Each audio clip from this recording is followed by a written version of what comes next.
this is episode 16, because the last one was 15. But I've recorded 2 since, and they've both fucked up. So one's like I've just had a bin and reorganise, which is happening next week, and then another one is in the process of like being fixed. So, I'll probably say episode 16 on that, but I don't know which one's going to come out first. Okay. With Woody. So this is, hi everybody, welcome to episode 16. It's been a while since I've done like, actually part of a podcast. I've done some shorter stuff, but me with Jamie Bradley. Hello. I guess Hey Alaska fame originally, and Scarlet Desire and all that, but we've been friends for a lot of years. But no one really knew who I was. Did I ever tell you about... Not to like go straight into it, like, but that's all right. I can't remember what. Yeah, I already told you I can't remember, but there was a gig at the Empire. Yeah. And we'd already like set up on the stage and everything, and I just thought, I'll be a good lad. I'll go and get the merch out of the van. Yeah. And I'll start setting the merch area up for. Might have even been you. I think you were going to do the merch stuff. Yeah. So anyway, the doors had opened. There's kids flying in, and I'm setting the merch like area up, and. Some like kid came over and he was like, "Oh, do you know Ash Holland?" Fuck off. And I was like, "Oh, you are joking." And I was like, "Yeah, I know him really well actually." And he was like, "Are you the merch guy for Hey Alaska?" And I was just like, "Oh." I said, "No, I'm not." You're going to get a shock in about half an hour. Fucking hell. Do you know, I used to obviously I used to get asked a lot if I was the drummer, because there was a small like period of time when me and Richie Leeson had like very similar haircuts. Yeah. And people would call me Richard, so I guess or Rick or whatever. So people would presume that I was Richie Leeson, and I just used to play along with it. But I remember specifically one time in Rock City in the smoking area, after like club night, after like it was probably that night that I did that cool story. I flew up everywhere in the smoking area, and. This girl was like, "You the drummer from Hey Alaska?" And I was just like, "Fuck it." I just like, went along with it. Yeah. Fully, I was like, "Yeah," and I was like, "Yeah, I am." And she was like, "Oh, I like really enjoyed the gig tonight," and I was like, "Oh, thank you." Like fully, like just pretended I was in the band. She was probably asking like when the next EP was coming out and stuff. Oh, you could. And then like I don't know at what point, but like Richie Leeson was like stood behind me, just like nodding and laughing and smiling, and then like he let me get so far into it, and then he just went, "You know the fucking drummer in Hey Alaska, I am," and I was like, she like I could see her being like, and I was like, I'm going inside, like, don't ever talk to me again. There was another one. I was walking to work through the Dundas, and there was like about 3 or 4 kids that had Hey Alaska t-shirts on. Yeah. Straight past. It's like, all right. Yeah. Fucking brutal, innit? So, but I don't know if we knew each other before Hey Alaska, but it was my introduction to a lot of people really in terms of like the music. No, scene and I stuff don't like think that. so. I think you knew, like Andy and Ash, Martin and that like beforehand, and then I think the first time I met you was like when you joined us on tour. Yeah. Yeah. Broke my I guess you call it my tour virginity. There you go, yeah. Hey Alaska. No, I was usually the guy that just like fell asleep a lot, went to bed early, voice was breaking, so I couldn't go out and party and all that kind of thing. Yeah. I remember actually getting in because there was a few times where like I lived in Leeds when I was at uni, and sometimes you'd kind of pick me up from Leeds for like 1 or 2 dates of the tour and then drop me off. There was a time when it was the first time I'd kind of joined in at the start of a tour, and from Teesside, and Robbie, Richie's brother, was just like sat and put his headphones on. I might have told this story before on the podcast, but I can't remember. And he was like, I just thought touring was just crazy party, like non-stop, you know what I mean? And I was fully like, I was ready for it, but I was like a little bit intimidated as well. And I kind of like jumped in the van, and Robbie was like, "Look," I don't even know if he said anything. He just kind of like put himself in the corner and put his headphones on, and I was like, "Oh, you're allowed to do that?" Yeah. I was like, and like nobody was bothered, and they were like, everyone was like, "Yeah, you can just do what you want, like if you want to chill out or if you want to drink." And I was like, I don't know what I want to do. Like I was like, how am I supposed to act like crazy rock star or like chilling with my? I don't know. It was weird as, but that was like a really weird shock because I was like, so everyone's not getting pissed all the time. Yeah, I got the impression that we were quite, like, I don't know, out there in comparison to other bands. Yeah. our first tour we did with a band called The Chase. No one's probably ever heard of them. I tried to find them on MySpace not long ago. Yeah. Because like they had some really good tunes, to be fair, and I think they were on a similar level. But yeah, I've always got the impression that like other bands are sort of like, oh, you guys are a bit crazy. But I can't take the credit for that because it's obviously the other lads, as I was normally quite sensible or driving. Yeah. But yeah, you guys good time. kind of set a precedent for me because it was my first initial sort of touring experience, so I just presumed that that's what touring was. And I know I said there about like Robbie kind of like sitting and chilling, but there was a lot of drinking, there was a lot of partying. Yeah. We used to sleep in the van, which was actually not a thing that bands did, but I presumed every band did it because you guys did. Yeah. And I did, obviously. And like, so when I toured with other bands and jumped in vans with other bands and stuff, and they were all like not doing that, I was like, I thought they were weird. But like, you guys kind of took it to the extreme, certainly. So. Yeah, no, I definitely had some good times. And yeah. if we had like a day off the next day, I did let my hair down a bit. I mean, I kind of like broke my strip club virginity on tour once. Yeah. With Alloway. That was pretty cool. Yeah. We were in Cardiff. Oof. And gig was wicked actually. We did a really good gig. We were all in a really good mood. We went to this club. I can't remember where it was. And it was about 4 a.m, 3 a.m, and we'd already there was like, you know, like the reps that they have for the strip clubs, and they're like, oh yeah, come get some tits and all this, and they give you a flyer, and we like basically pocketed one, like all right then, maybe we'll see. Yeah. Anyway, me and Alloway were just like, should we just go to that strip club?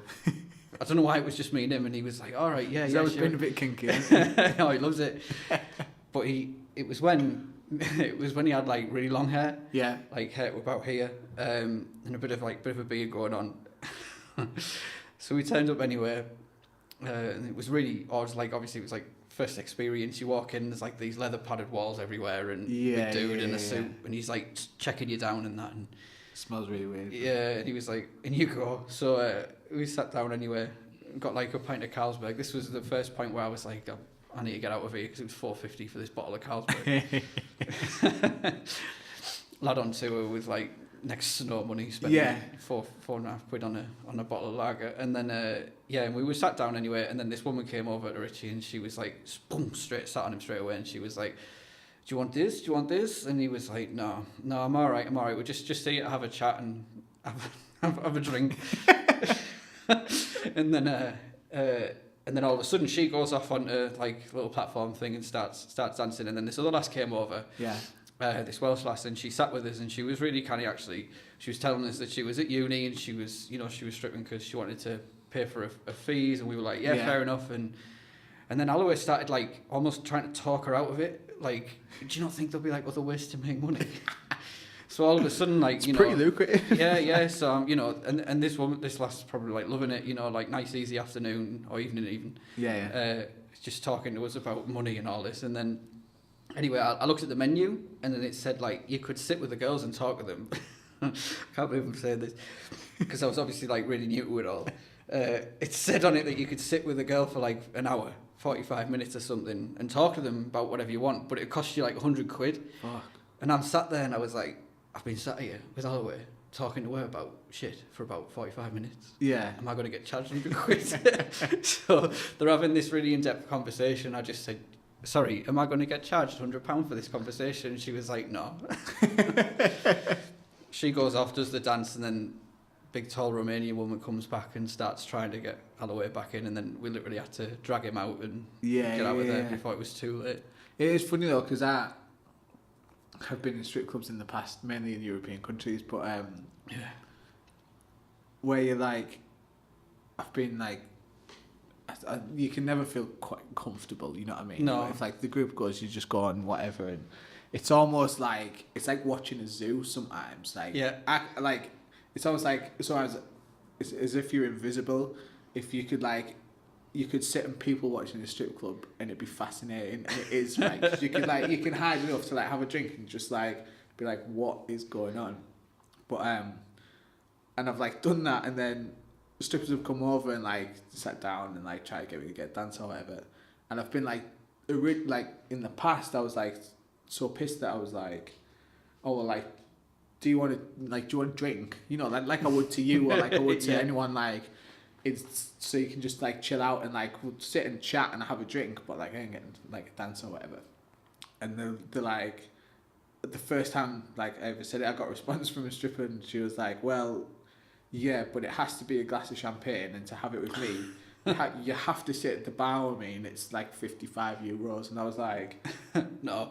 so yeah, so I was like, or you could just sit there and talk to me and, like, not have, you know, it was just a pleasantry. Yeah, and then she was like, no, here is menu, and like you could buy a bottle of champagne for like 300 quid and sitting. And I was like, this is so weird. Like, how fucking lonely do you have to be to be like, I'm gonna drop £300 on a stripper that, you know, like, to just be there and just give someone money. Well, that's what I mean. Like, That's the only reason they're there. You know what I mean?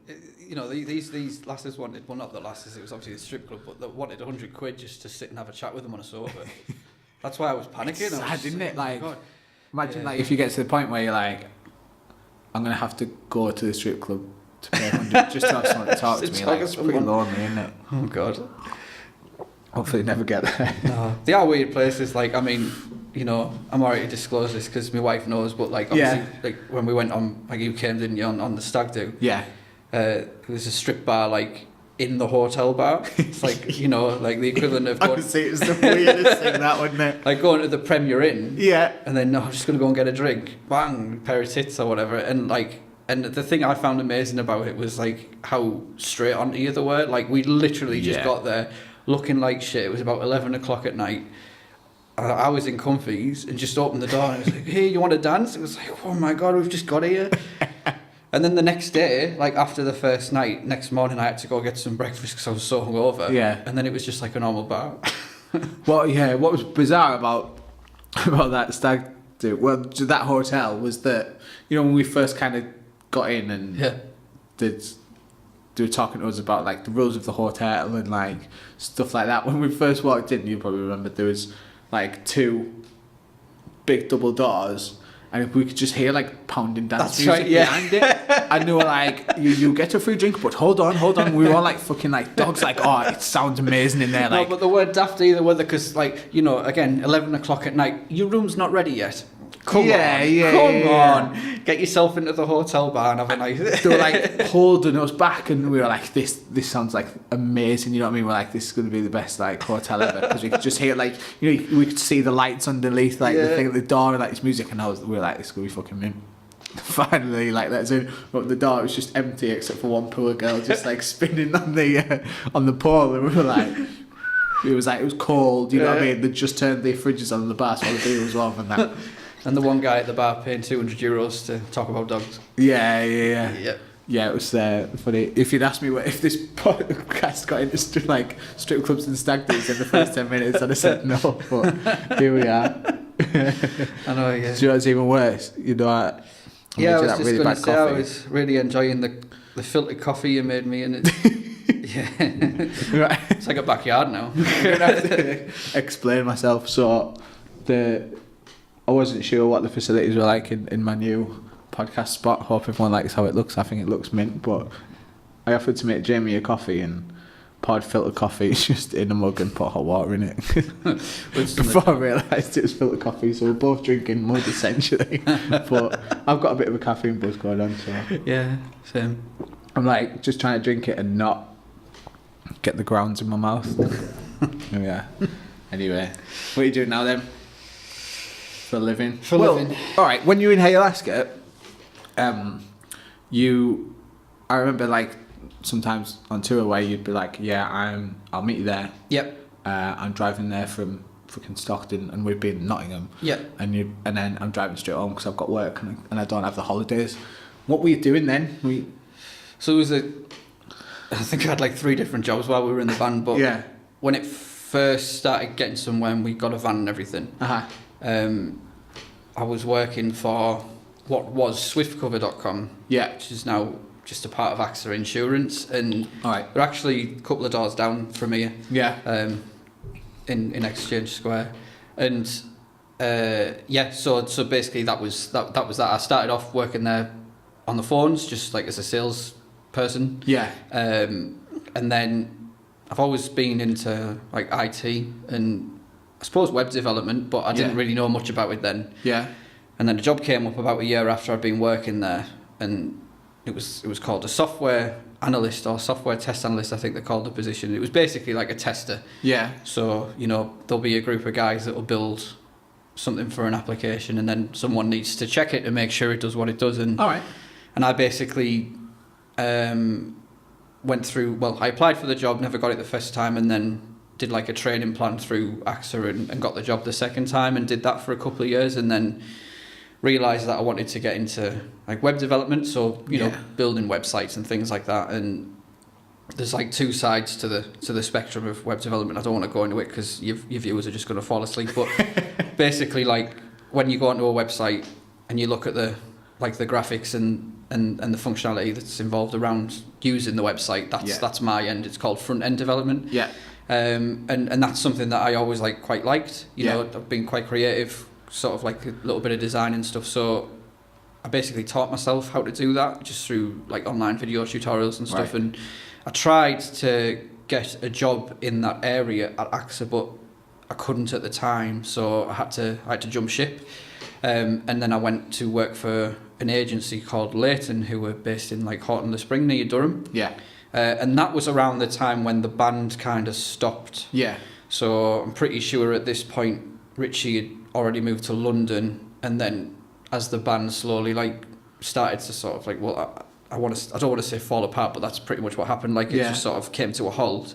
That's when I sort of sat there and thought like, oh, I need to get something. So I sort of progressed towards forming that career. And now after doing that for a few years, now I'm basically a full-time freelancer. So I've got an agency called Endeavour Digital just round the corner in Boho 5. Yeah. And we just build websites for clients basically. Do you think that it was partly to do with when you're in a band? Like for me, anything I was kind of doing while I was in a band, and there was gaps because there was times when I was in bands and there was times when I was like maybe at uni or whatever. There's that band I was in. And there was gaps where I always kind of like for a long time like my focus was like being a band and that's it. And the times that I wasn't in a band, it was still all I was kind of like thinking about. I was going to loads of shows and I was still playing drums. It was kind of all I was into. And then obviously rates came along and took up a lot of my time, and I kind of just got, when Wraith kind of stopped, you kind of have that thing where you're like, oh, what do I do? Like, who am I without a band? You know what I mean? What's my skill? Do you think that when you were working for Swift and stuff, it was just a way to kind of like fund being in a band? And I think so. I think I had like quite a neutral like outlook on it. Yeah. So I mean, don't get me wrong, I always wanted the band to do well. Yeah. But at the same time, I was like, well, if it's not going to be there, I don't want to be in a position where I've got nothing. Yeah. So that's sensible. Yeah. So that's pretty much why I was. It was kind of So it was double-edged sword, really. Like it was good because I was still making money. Like I had a house and stuff that I was renting, and I wanted that independence. I didn't want to be at home, so I chose to keep the job. Yeah. But at the same time, like it did restrict us a little bit because there'd be times where, you know, the guys were saying like, oh, we could do this show, and then the first thing I'm automatically thinking is like, well, how am I going to get around it with work? Yeah. And that's why I drove to a lot of the gigs basically. Yeah. So especially when I got the testing job, because that was like a little bit more serious and a little bit more involved. There was times where like if we were touring, then I might only be there properly for like part of the tours. Right. So if we had like northern shows, for example, I would drive to all them. And then I'd take holidays for when we were down south and things like that. And when it's impossible to get to and from London. Yeah, of course. Yeah. So I think that was kind of it. But I think you're right. I think when it started to come to an end, that might have like been a little bit of a trigger. I think I already had like a bit of hunger towards the job. I think I kind of knew this was the direction I wanted to go down. Yeah. And that's what I want to do. And I think once I'd established that, when the band came to a halt, it was sort of like, cringy as it sounds, like it's almost like this is the calling. Like, you know, all right, what better time to do it than do it now? Yeah. And that took over because I did put a lot of time into the band. Like we did Yeah. like loads of writing on nights and stuff, and I got quite into the whole like mixing side of it and stuff, and Yeah. recording the demos, Producing and I did all that. And then as it started to slow down, I sort of filled that time with learning how to write code, basically. yeah. And yeah, like I suppose thankfully it's kind of paid off because I'm loving what's going on right now with Yeah. it. So Yeah, and you seem to be doing well. I know you're busy. Like yeah, busy. Yeah, obviously everyone wants to be like an amazing entrepreneur and have a wicked startup. But yeah, I suppose like I can't complain. Like I got through year one. That's like that was like a massive goal for me. Yeah. And it sort of came out of the blue as well, and probably quite at a bad time. Like it was February last year that I decided to do it. Yeah. And Mel was probably about like I think she was like 5 months pregnant with Maisie. So like, but I was second kid on the way, and I'm like, I'm gonna go and start a business. Like I'm sick of working for the man now. Yeah. So all that security like essentially had to go a little bit. But yeah, like, you know, to be fair to her, she was really supportive about it, and she just said like, I don't want you to be unhappy. If you want to go and do this, then go and do it. And it was sort of like a now or never moment. Yeah. So yeah, I went and did that. But I think like because I knew I had these like responsibilities, kind of took the right steps. So before I got the office and formed the agency, I suppose, if you will, the company was registered, but I was a contractor. Yeah. So I did like lots of contracting for a year in Leeds, Right. and that helped me build up enough money so that I could, you know, stay local and Get an office and to get the office and start looking for like my own clients and things like that. Yeah. But yeah, like, you know, it seems to be going all right. We've got the office, like I've got enough money to cover the office for 2 years, which is great. Right. So it's sort of like a test really, and then you know, if it doesn't work out, then review it, or if it doesn't work out at all, then think of something else to do. Or if it gets better, then which is obviously the, you know, quite negative, that wasn't it? But yeah, like right. Obviously the intention you've got to be you've got to be level headed, I guess. Yeah. But yeah, and I've just recently taken like my brother on as an apprentice. So So I suppose we're expanding, which is really good. Yeah. And it's nice to give something back to like the apprenticeship community, I suppose, because that was my background. That's where I got all of my like qualifications from. Yeah. So funny, I seen a thing on I think it was on Twitter the other day. I can't remember what profession it was based on. Oh, it was fucking Ice-T, right? He's amazing on Twitter. And someone had tweeted him saying, "Hi, like, I think he might do a thing where he, like, gives people advice or whatever." And because he works his ass off, to be fair. And he'd said like, someone had tweeted him saying, "Hi, like, I hate my job. I'm totally stuck in a rut. I want to be a rapper. Like, how did you do it? I think I'm just gonna quit everything and become a rapper full time. What like steps should I make?" And like, replace the term rapper with anything. It could be fucking web developer. It could be from like owning news agents to being a movie star. You know what I mean? He was just like, and his response was like, "Hang on, chill out. Like, don't quit your job. Like, just you're going to have to like hustle alongside your job, and then until you get to the point where you can't do both at the same time, because the thing that you're aiming to do, your rap career or whatever career, is successful, is like so busy that you can't do your full-time job. That's when you make the switch." It was like, you know, you hear stories, like you hear it a lot in mixed martial arts actually, where people will just turn up to like a world-renowned gym in LA, or like it happens at Conor McGregor's gym in Ireland, where people just turn up and knock on the door. They go, "I've sold everything. I've just got me and my car. I'm going to be in like the next big MMA star." And they're like, I mean, that it's, you hear stories where like people have done it and succeeded, but it's like 1 in fucking 10 million. You know what I mean? Like, that's pretty much the mentality I had with the band. Like, for me at the time, there wasn't anything there to say, now's the time to leave it. Do you know? Like to leave working. Yeah.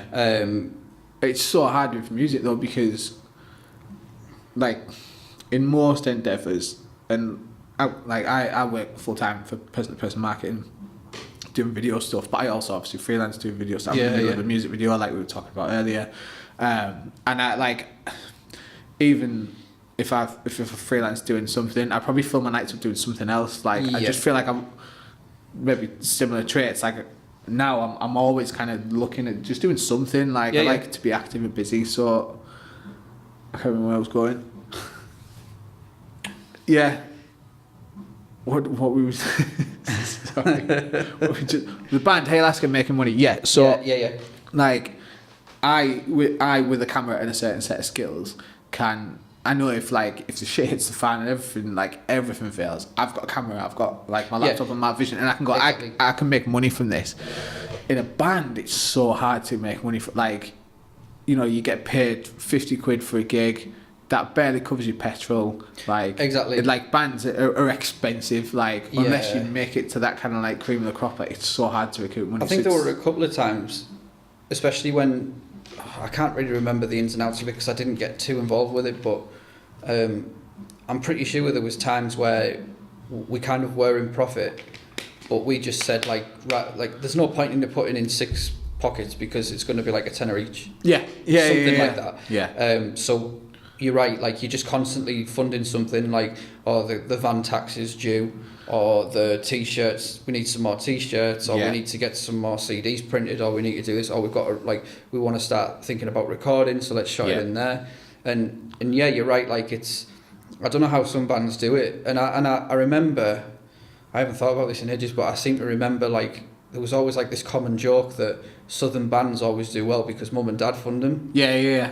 And there was a common trend where all these bands were sort of appearing, doing really well on these Ace tours, and there was I don't know if it's rumours, but the gist I got was that they've basically been bought onto the tour or whatnot. Yeah, and it's so true. Oh, that happened. Yeah, it's so true because it's really really hard for a genuine hard working band to get somewhere, and there's not one day where I think I regret leaving when we did, or I regret doing the band, because I think given the circumstances that we were in. We were 21, 22, invest in this van that was costing us a fortune. Even I think it'd be different if we were doing it now because we all have jobs now. And it's a bit more stable. But there was lads were either working part time or my full time salary wasn't brilliant, and I had the house to keep going as well. It was really really hard, but given that, I think we lasted a really good. Amount of time, and I think we had a really good time doing it. It was a shame to let it go, but not one part of me feels like I regret as such. It just sort of felt right. Good.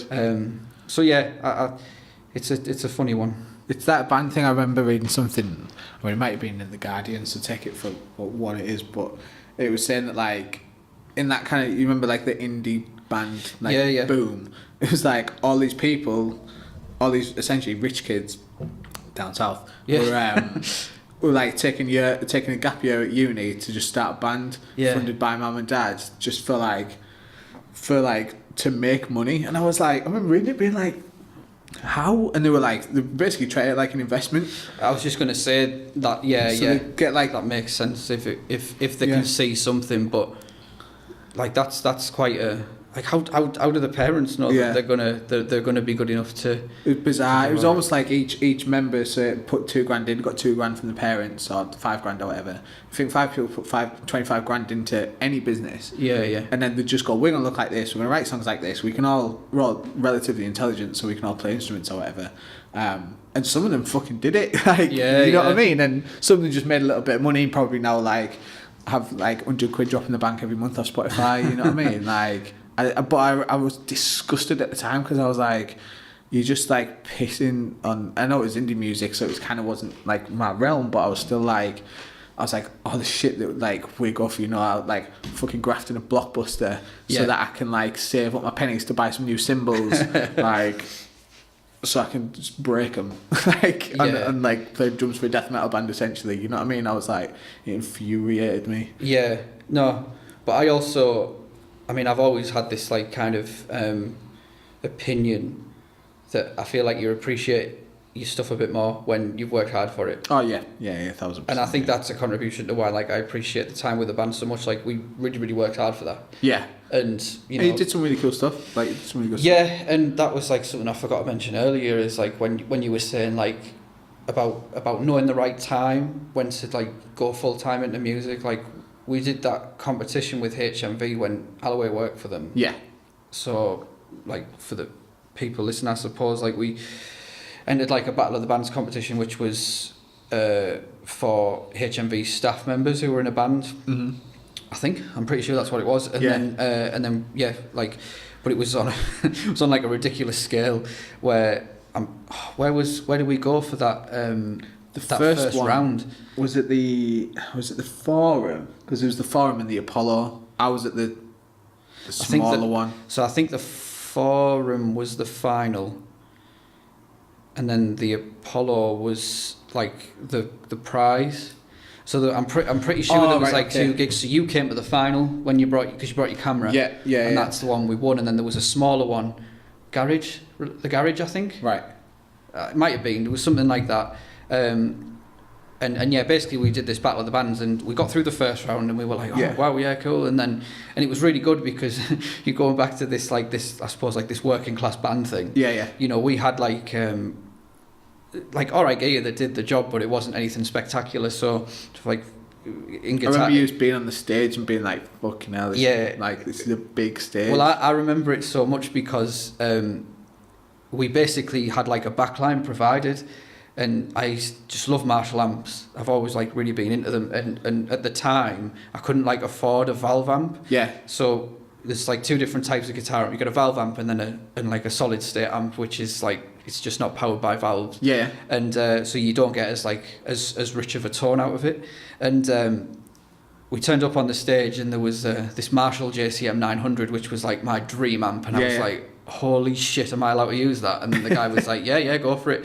And it was like the ultimate combination for any guitar player at the time. It was like this Marshall JCM 900 with this orange cabinet 4x12 thing, and I just left. I was like, yeah, all right then. So I just left my gear in the car, and it's something as so simple as that, as this head that you could potentially get for 500 quid second hand, which doesn't sound like a lot now, but at the time it was like, oh my god, I can't afford it. Yeah. And like, that whole experience, because both of those rounds, the semi-final and the final, we were able to use this like just awesome backline, and a lot of us were just like, oh my god, this is brilliant.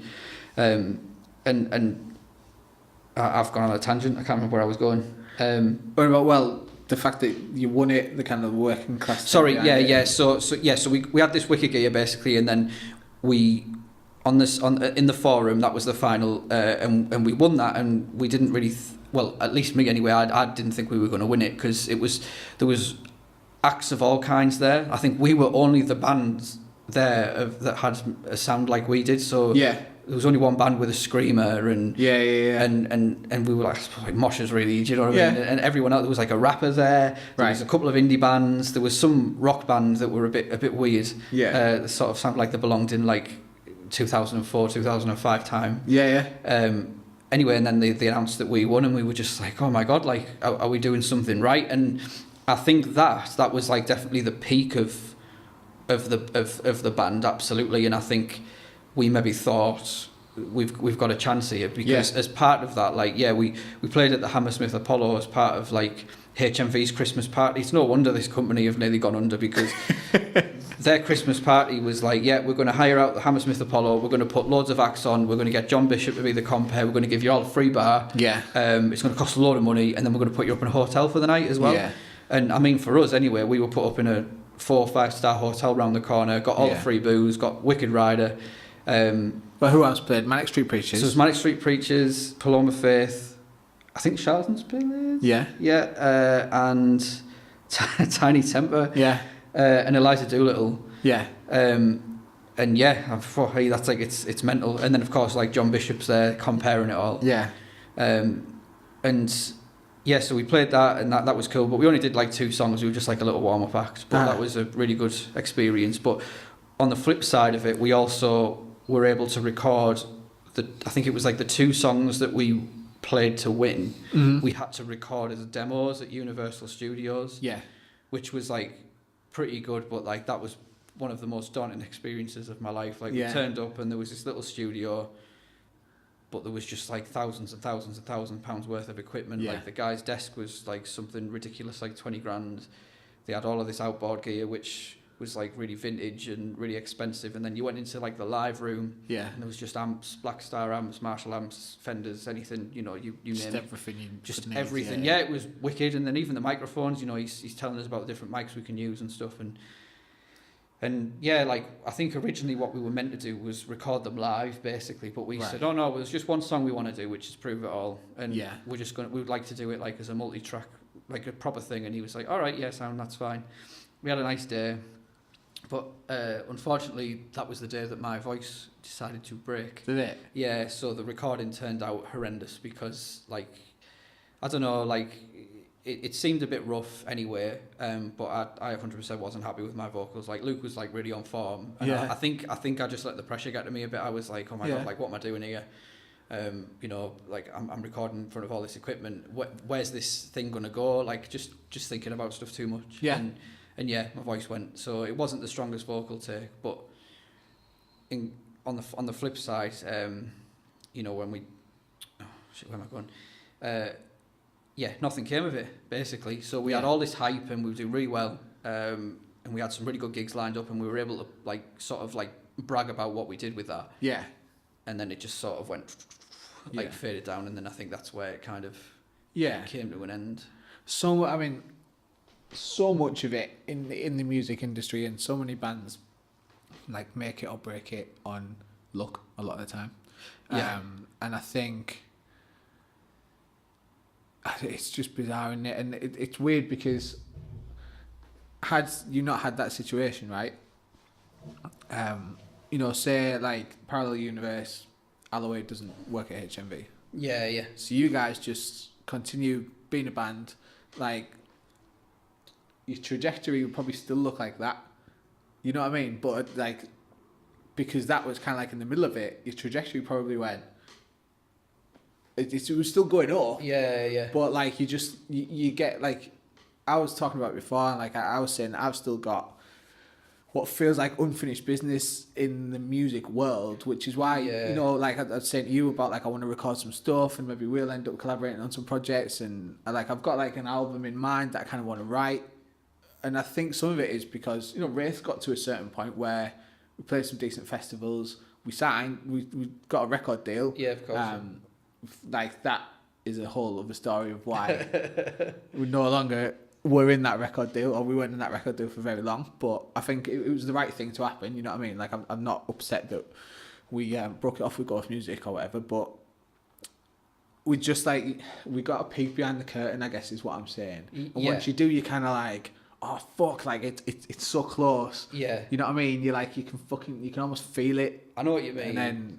And it's for whatever reason it goes away, and you're like, fuck, like I was there, so I can get there again. Yeah. And now I'm old enough and wise enough to fucking fight my way all the way through. Yeah, you know what and I I mean? was gonna say actually, like, I don't know about you, but I listened back to the album like not long ago, a few months ago or something, and I listened back to it, and I was kind of like, it's not really good, this. Like, Did you? Yeah. Because I think Listen I back could still to put it. it on and be like, yeah, I think it still hold up. Mate, if I sat with you and like just sort of like deconstructed it with you, I think you'd understand what I mean. Like, Right.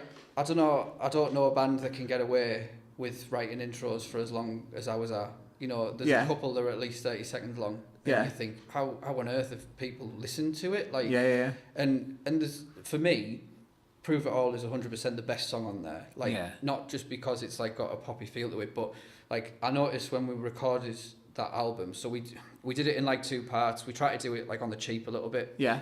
That's another thing I think we maybe did a little bit wrong in hindsight. Like if we just waited a bit longer and forked the money out. Yeah. And went to Matt O'Grady and just said, these are our songs, help us make them better. He probably would have said it's 10 seconds too long, that intro. Or like, you know, like this could go here. Yeah. And whereas what we actually used him for was essentially an engineer. So we went to Landscape Studios down the road. Yeah. Recorded all of the music there. And then we sent the drum tracks off to some dude in the States who basically like realigned it all up for us. So it was in time and in phase and everything. And then we went down south to see Matt O'Grady with these files and said, boom, there you go. And said, like, just, you know, polish this turd, essentially. Like, but I think he might have felt a bit out of his comfort zone because, now I appreciate it. At the time, I was sort of like, how hard can it be? You just get some WAVs and you mix it. Yeah. But if I get a website that I've not built and I've got to change it, or I have to build a site that's similar, or take parts from a website, and it's not my code and it's not written in the way I like, I find it very hard. Yeah. Build something that you're proud of as well, that you want to look nice. So this poor dude, anyway, is just been given these WAVs and he's not recorded them in the same way, or they're not his setup. Do you know what I mean? I got the impression that he felt a little bit out of his comfort zone. Yeah. And I mean, I'm not bad mouthing the album at all, but when you compare the mixing of that album to the EP that we did with him, it's just the EP is so much tighter. Right. And I think it might have been the way we recorded it as well. Like, because we pretty much did the majority of this ourselves, the album. Whereas with the EP, you know, even guitar takes, it was very produced. Yeah. It was like, right, 4 bars, record, guitars, right, okay, stop, record them 4 bars again, record them again. He literally did it 3 times, and then he would chop and change so that you had the perfect guitar take. Yeah. So, you know, you'd spend a day, 2 days recording like, 4 tracks or something? Like, but the difference was like unreal, and I just think, had we just sort of saved up for that a little bit, in hindsight, I think we'd have got a bit. Which is funny, because all the record, like, you know, sending your drum tracks off to America and recording with Landscape Rich probably wasn't cheap anyway. So if you'd have put that money with, like, that's what I mean. And in our heads, and I think, you know, again, like, it's not a regret as such. I think it's sort of an age thing, isn't it? Like, when you're young and you're in a band, you say, oh, I want to get this album out. And everyone, you know, we were so psyched to get it out and start doing our stuff. But we did it properly. We recorded demos and everything. But, you know, it would have cost a lot more money. But if you think about, like, the actual output that you would have got as a result of it, payoff, I think it would have been a little bit better, But you can tell, like, you know, there's certain songs you listen to and you think, like, that mix on there doesn't sound as good as that mix on there. And Prove It All's mix is tight because it's got that quality that the EP had. And I remember him saying, he was like, is this a single of yours? Are you going to release this as a single? And we were like, oh, probably, And he was like, well, I think this is the best song. And I think he enjoyed mixing that. So I think that's why that comes out as thingy. But definitely some lessons learned. I could sit there and say, you're like, oh, I'm not keen on that bit. I don't know what I was doing there, or like, why didn't we change this to something else? And I think it's really easy to do that. Yeah, of course. Well, it's with anything. Like, I mean, if you look at anything, it's slightly different. But had you been building websites back then? Now you look back, you look back at anything you made 8 years ago, and you're gonna critique it just because you're older. Oh yeah, of course, I mean? I'm sure if I pulled up some code from a site I built when I first started out, I'd probably just walk out of the room. Well, like in 10 years' time, you might look back at the shit exactly. now and no, 100%. So I think I'm with you on that, like, because I know you said like you've got like this like little bit of urge to get back into music a bit. Yeah. And like I feel that like I do sort of think like, oh, I could maybe do myself a bit of justice to write something different or try things out that I didn't try out then and stuff like that. It's just time, innit? Like, that's the problem at the moment. Like, I feel like I'm walking like a really weird balance between like embarrassing old dude and like just young enough to like get away with it. Like, for me, it's almost like it'd just be a waste, because I know people out there that have no musical skill at all and never will. Like, that are like completely tone deaf, and these people that like absolutely just like adore music and would give anything to have the skills that I can just play drums and I can record stuff. I reckon if you gave me a month with a guitar, I'd get a tune out of it by the end. You know, same with piano. Like I'm quite fortunate in that I reckon I can pull out some tunes out of like a stringed instrument. It's more like the technical bits for me. My ears there. I can sing. I can, you know, you can play quite a few instruments. Well, play guitar, definitely. You can play bass. Yeah. You can play a bit of piano. Yeah. You can record music, and you know kind of like the science behind all that. So for me to like have that in me and to say I'm probably never going to do anything again, I'm like, oh, what a waste. You know what I mean? Yeah. Because I know it's in me, and I go, well, I spent most of my certainly from being 11 to 18, I had drum lessons. Yeah. So it's almost like to ignore that and to just go, oh, You've well, that was invested fun. so That was a much of nice your chapter. Youth in it. Yeah, haven't you? yeah, And yeah. then I'm you like, wanna, yeah.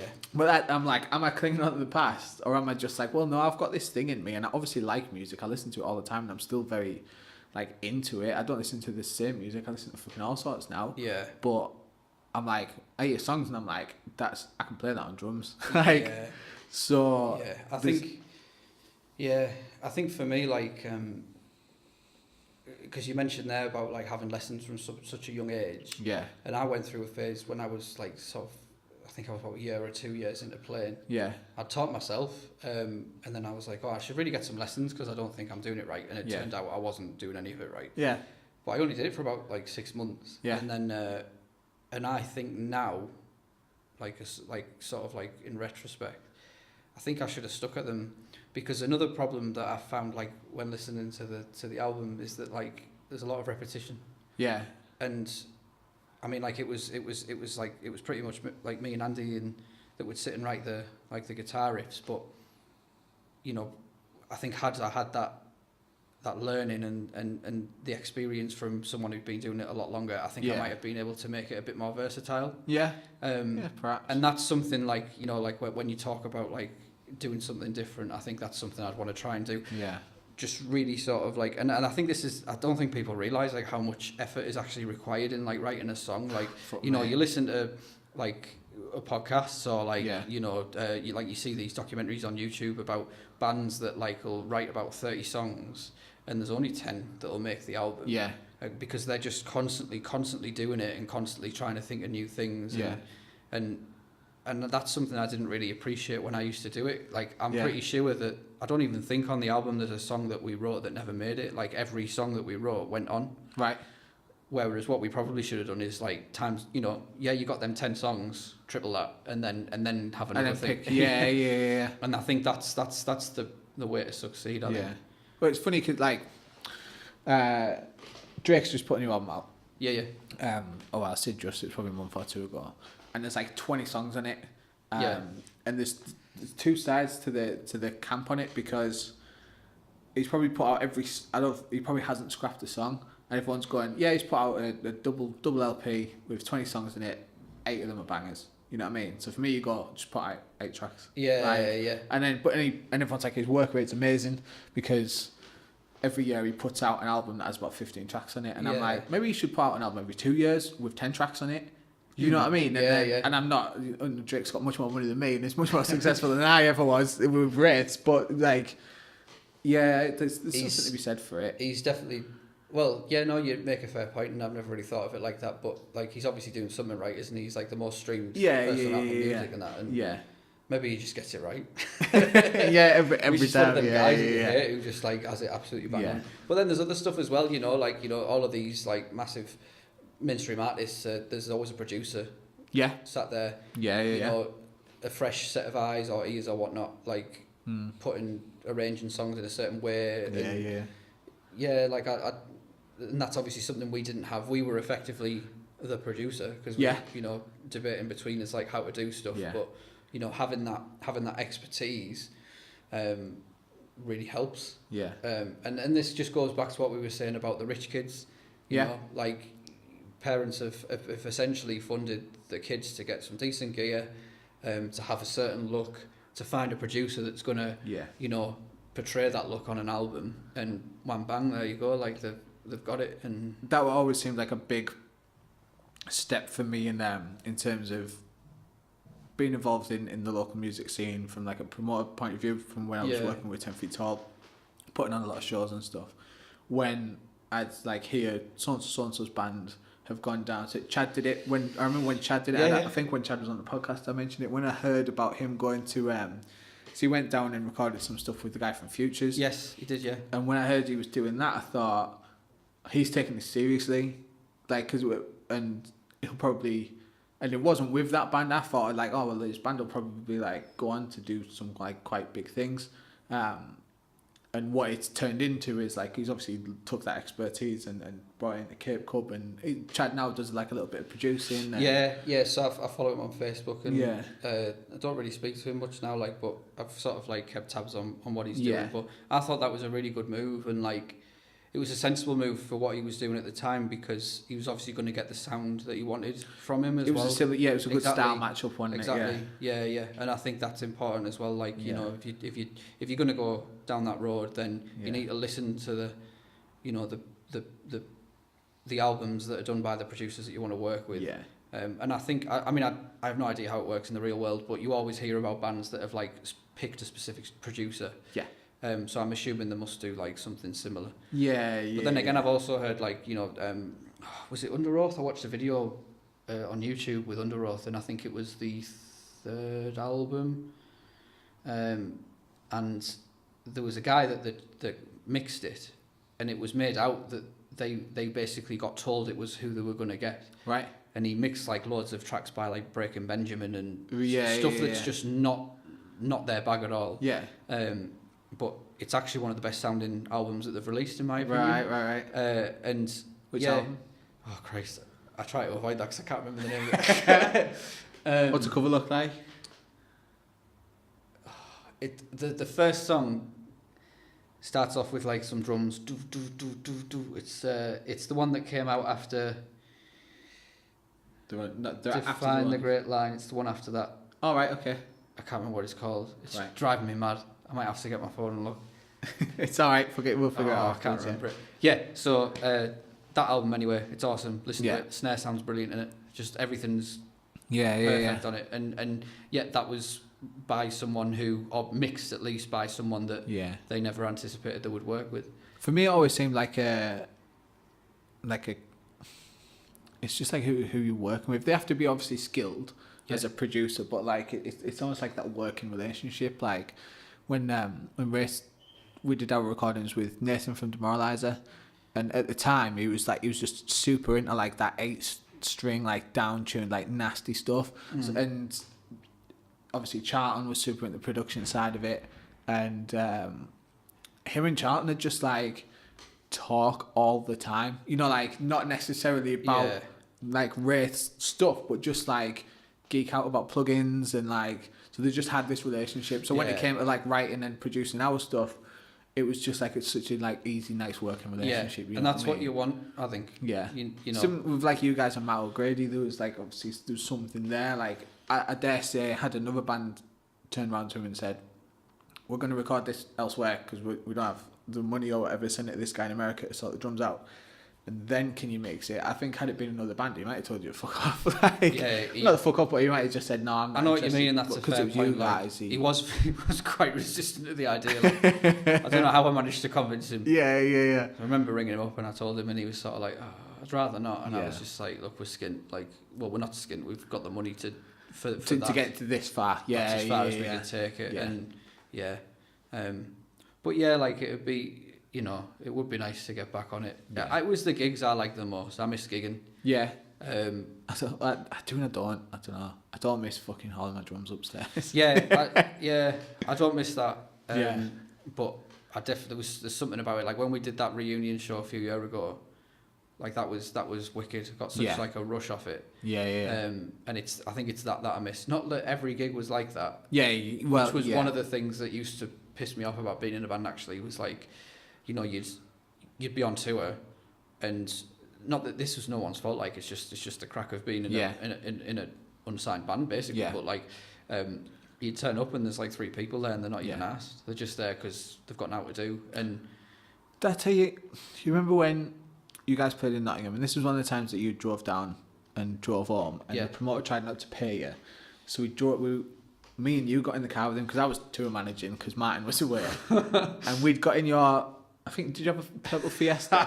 Yeah, that purple Fiesta. Yeah. Yeah, and we drove to that random house, and he ran in, and then ran back out, and like gave us it and scrumpled up £5 notes. Do you remember this story? I think so. Yeah, there's a couple I remember. I briefly remember that one. Yeah, I remember one in Sunderland, but I think that's before you toured with us. That was really weird. That one. And then there was one where we couldn't get paid. I think this might have might have been Cardiff. Yeah. We couldn't get paid, but he had like a Premier Inn card or something. So he was like, look lads, I'm really sorry, I can't pay you, but I'll put you up in this Premier Inn. Yeah. And then we had to do like a Mission Impossible style thing where 2 people had to go in first. Yeah, and the car yeah, had to come yeah, out yeah. and all that kind of thing. But yes, no, I do remember that one now, yeah. So, long story short, for people, I feel like I've told this story in the podcast before, but anyway, kid tried not to pay it, so he came up with every excuse in the world. My bank card's in the post, my fucking like everything. Anyway, we drove him to that house, got the money. 3 years later, Race played a show at the same spot, same promoter, tried to do exactly the same thing. And I was like, I looked at him and I went, how have you not fucking learned? And he was like, what? And I went, do you remember Hey Alaska? And he was like, yeah. And I was like, remember when you had to go to that house to get that money? And he was like, yeah. And I was like, I was in the car with you. Like, and I remember him like, just being like, oh, fuck. And I just like, at the time I was like, am I just going around in circles, like in my life? You know what I mean? I was like, am I like in 3 years' time, I'm just going to be fucking back here with another band and this cunt's going to try and not pay me? Like, but he tried to do it again and I was like, dude, haven't you learned? I was like, stop being a promoter. Yeah, there was tons of them, like, just pure snakes. Like, yeah. And they would put you on knowing fine well that I can't afford this band. Yeah. But they're not thinking about, like, what's actually going on in the background. You know, like, we literally relied on gig money to get to the next spot essentially. Yeah. And yeah, you know, it just used to drive me mad. And you would say the same thing. You'd sit there and be like, well, what's the point? Give it up. I remember a guy in Newcastle, right, stood in front of me with a Tupperware box full of money. He'd put on like a 2-day festival at Newcastle College, I think it was. And I stood there with Curtis, Ray, whatever he's called. And he was like, honestly, he was full of £20 notes, and he was looking at me going, I can't afford to pay you. And I was like, I can see the money there. I was like, I can count it from here. I was like, he went, yeah, I know, but this is all for name a headline, and Matt had filed, someone like that. I know, but this is all for them. And I was like, what are you paying them? Like 500 quid. And he was like, and I was like, so like around that, you know what I mean? And I was like, there is no way that you can stand in front of me with a Tupperware box full of money after I've just played that gig and tell me you're not paying us. I was like, you are taking... And it must have took 10, 15 minutes. He was like, I can't afford it. And I was going, you fucking can't, because I can see it. And he was like, I'll PayPal you tomorrow. And I was like, you're lying. Like, yeah. And in the end, he was like, oh, all right. And like opened this thing and like handed it. And I was like, why is this so hard? How much were you meant to get off him? 100 quid, I think. It's shocking, isn't it? But I was like, it might not have even been that. It might have been 60, but I was just like, that was principle. Like, if he'd have came up to me and said, look, I've got to pay this band $1,000 and that's all I've got, and I'm really sorry, but I probably still wouldn't have taken it. But if you stand in front of me with a Tupperware box full of money and go, I've got no money, I'm going to go, you fucking do it, I'm going to take it if you don't give me it. Well, you just think any decent human being that knows a band's travelled to get here or whatever, you know, they'd offer an alternative. Like that guy with the hotel, you know, to him, he probably felt really bad, but to us, we were like, oh my God, a hotel on tour. Yeah. Not the a dream. minging van that smells of voice. Like, yeah, absolutely, get a shower in the morning. Like, that you could do with the money, yeah, sure, but like that was a nice gesture. Like. People hide away from like problems though, you know, you chase people for invoices and they just ghost you. Like, and any of those people, like, I'd just rather rang me and went, look at me at fucking skin, like, yeah, my business is failing or like whatever, like, but just a genuine like conversation. Like, if I owed anybody any money and I didn't have it, I'd be the first to tell them. But that comes with, again, confidence and growing up. And maybe 10 years ago I would have just hid under my bed and turned my phone off. You know what I mean? So yeah, I find I don't know, like, about, you know, you sort of talk about invoice payments and stuff. Like, if I ever outsource work, I always make sure I've got the money first. Yeah.